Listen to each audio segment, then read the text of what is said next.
Alors, la pipette, c'est un outil que tout le monde aime bien ici, et on s'est rendu compte, alors c'est pareil, c'est une petite nouveauté relativement récente. Donc là, j'ai un certain nombre de variations, donc j'ai exprimé ça par des couleurs. Donc là, j'ai besoin de mettre des mots, on va dire, en magenta. Donc c'est pour simuler le bold ou l'italique, mais c'est plus visible. Donc je prends ma pipette ici, j'échantillonne une fois, ça tout le monde connaît. Si c'est un mot, je double-clique. Si c'est une chaîne de caractères, je fais une sélection. Mais je suis embêté parce que là, je rencontre un mot, par exemple, et je voudrais le mettre dans cette couleur. Eh bien, tout simplement, vous appuyez sur la touche Alt et vous relancez la pipette de façon à rééchantillonner, comme ceci. Voilà. Donc, une autre partie d'un texte. Donc, Alt enfoncé permet de rééchantillonner ici et d'alterner sans être obligé de tout désactiver, tout désélectionner, resélectionner la pipette. Bien. Donc ça, c'était pipette. Maintenant, on va voir les paragraphes. Alors, des fonctions qui existent depuis pas mal de temps, mais ce sera un résumé pour être sûr que vous avez, comment dire. Alors, donc, je reviens sur Bridge, ici. Voilà. Très bien.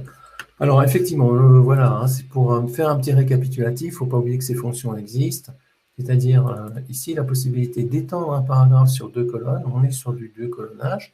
Mon texte, il coupe sur la première colonne, il va dans la deuxième colonne. Et là, je vais choisir, donc, évidemment, de le mettre étendu sur les 2 colonnes. Donc, pas besoin de créer un bloc supplémentaire. Donc, ça, c'est très pratique. Donc là, ici, je vais aller chercher la fonction qui se trouve dans paragraphe. Et vous allez voir qu'elle est là, d'accord? C'est ici. Alors, petite astuce, quand vous maintenez la touche Alt et que vous cliquez sur l'icône d'une fonction, vous ouvrez directement la fenêtre pour y accéder. Vous voyez, là, je vais demander étendue de colonne sur tout, et mon texte, regardez bien, est positionné comme ça. L'avantage, c'est que vous pouvez, donc comme je vais le montrer ici, hein, c'est-à-dire, donc vous pouvez donc demander une étendue, et puis vous pouvez gérer des espaces avant et après, indépendamment des fonctions de paragraphe classiques que l'on connaît. Voilà. La même chose, mais à l'envers, hein, c'est-à-dire qu'ici, on a un bloc qui n'a qu'une colonne, et puis on va décider de scinder en simulant une gouttière, et puis même des espaces à gauche et à droite, de la même façon. Donc là, je vais aller toujours dans la même fonction, ici. Alors, ça va être ici, scinder la colonne, rubrique scindée. Donc là, on scinde en 2 colonnes, et puis on définit une gouttière intérieure, par exemple. Alors, je me suis trompé de paragraphe, c'était celui-ci. D'accord? Donc, je reprends. Ici, scinder, ici. Voilà. Et je gère donc un espace avant, ici, une gouttière intérieure, une séparation, et également, on peut servir de gouttière extérieure. Voilà. Donc, tout ça dans un seul bloc qui peut avoir son intérêt. Bien, alors, les bordures, donc c'est une fonction qui est apparue dans la CC 2018, c'est pour faire un petit récapitulatif et vous montrer les possibilités.